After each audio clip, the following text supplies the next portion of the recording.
welcome you to this edition of the Phil Taylor Jones Show. Today we're going to talk about something that I guess people have been talking about since it occurred. Justice Antonin Scalia passed on last weekend, and naturally they were going to have a way of remembering the man by way of funeral. And just when you thought Obastard, our supposed president, could stoop no lower, he never ceases to amaze with his failure to be a human being. I'm Phil Taylor Jones, your host, and let's jump into this disaster known as Obastard right now. He didn't attend the man's funeral. Him and his pitiful-looking supposed wife went and paid their respects, but not attend the funeral of a celebrated court justice.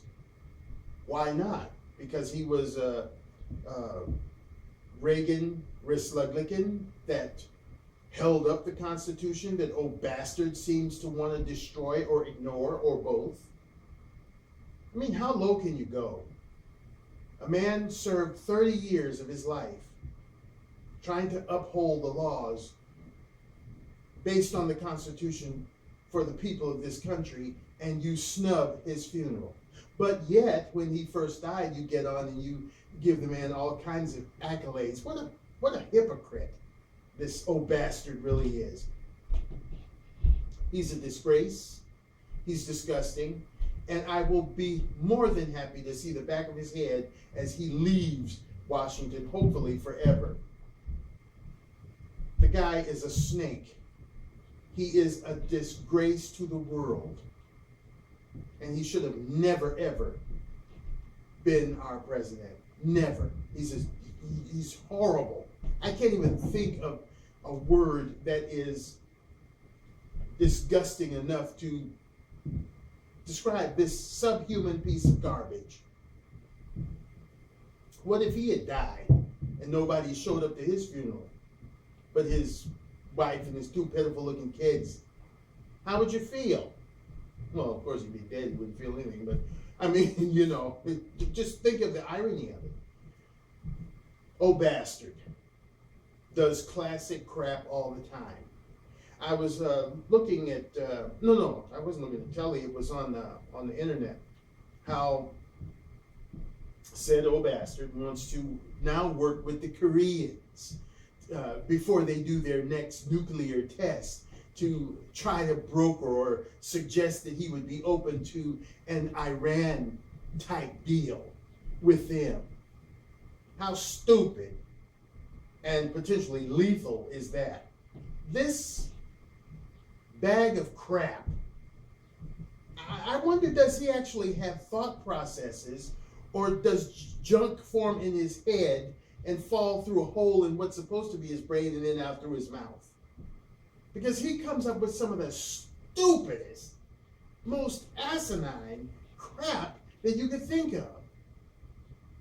We got slapped in the face with this supposed Iran deal. Now he wants to do that with these Korean creeps.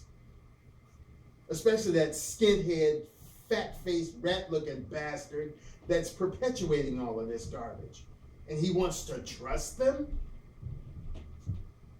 This guy is insane.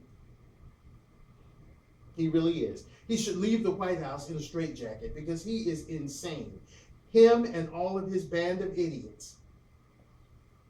Because if he thinks for 1 minute that skinhead bastard is going to abide by or comply with any doctrines or deals or plans, then he is certifiable. Because that bastard, Jim Kun crap, or whatever his name is a ruthless, rotten piece of garbage that will do anything to further his own sadistic purpose. So you got two idiots working together. So what does that equal? The implosion of the world? It's crazy. classic Obastard.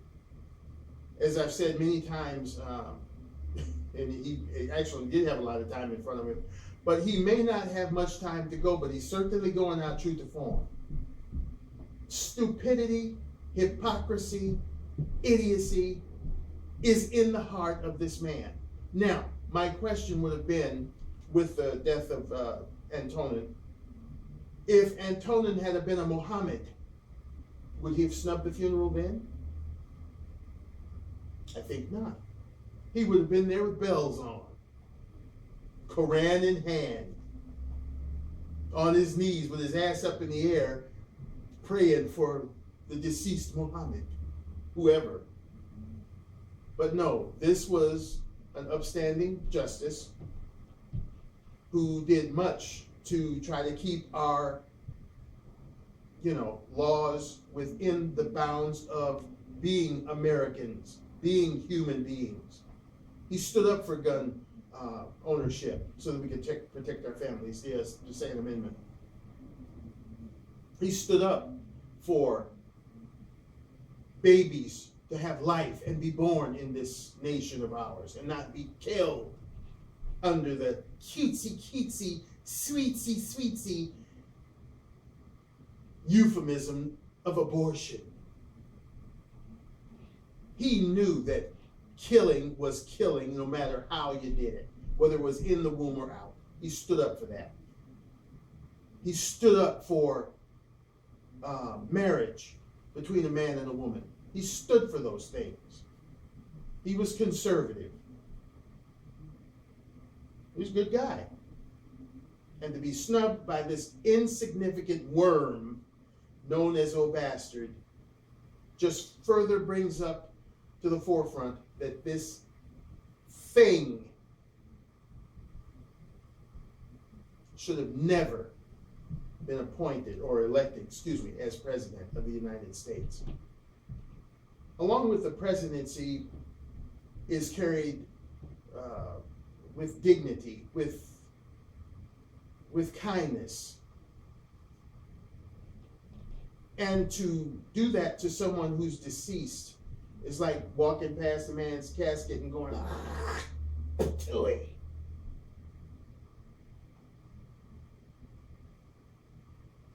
How can anybody stand behind a worthless piece of garbage like Obastard for doing something like that? How could you? It's one of the most disgusting things he's ever done. And Lord knows you could write a book. It's one of the most disgusting things he's ever done. I hope you feel good about yourself, Obastard. I hope you can sleep at night. Because you are one sick individual. You haven't a heart. You have a black stone where your heart's supposed to be. And I, for one, will be glad to see you go. The rest of you idiots in Washington, with what he's proposing with these Koreans. Ugh, nasty taste in my mouth. You better learn from what you did with this Iran crap that you brokered. John Scary. You better not deal with those idiots the way you did with these idiots, because they're all idiots. But these have shown without any shadow of a doubt that they are dangerous. They don't mind breaking the rules. So it would be an act in futility for you to even waste your time trying to broker a deal with said bastards. They're telling you, hey, well, we can talk before we set up our next nuclear experiment. They're supposed to not be doing that. But they're telling you, well, you can do it before we do it. We're going to do it. And you want to broker a deal with these idiots.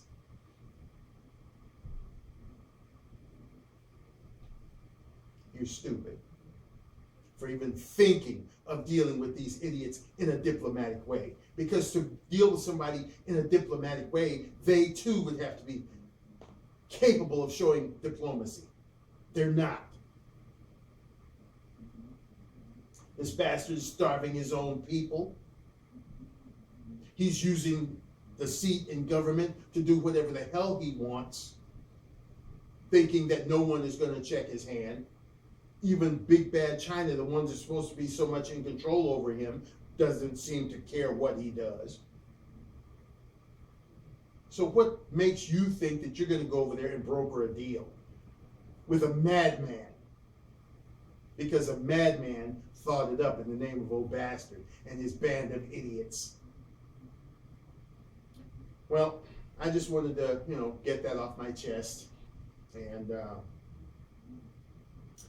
to the Scalia family,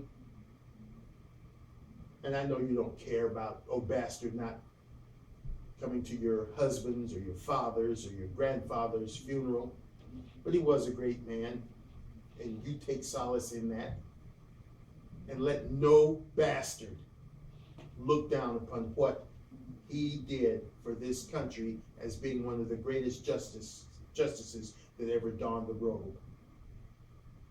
And unless the exec has something to add, I'll go on and close out the show.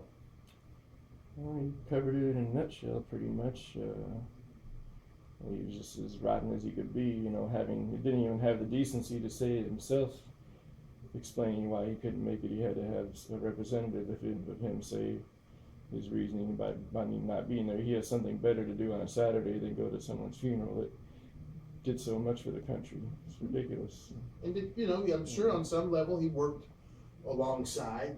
That's just a travesty, and that's what we face as president. So my admonition to everybody who is looking to vote a little further down this year, do your research. You certainly don't want a repeat of what you got in there. And we know the ones who want to carry on his supposed legacy. And we know the ones on the other side who say they don't want to carry it on, they want to try something new. I would suggest, with a sincere amount of earnesty, that you do the homework, check your facts, check their records, and then hopefully we'll make a good decision for 2016. We thank you so much for being with us. As always, we appreciate your comments and well wishes. And we invite you to subscribe if you haven't done so already. We're always happy to have new people jump on board. We can't do it without you. Thank you so much for watching, and thank you so much for being with us on the Phil Taylor Jones Show. Bye-bye.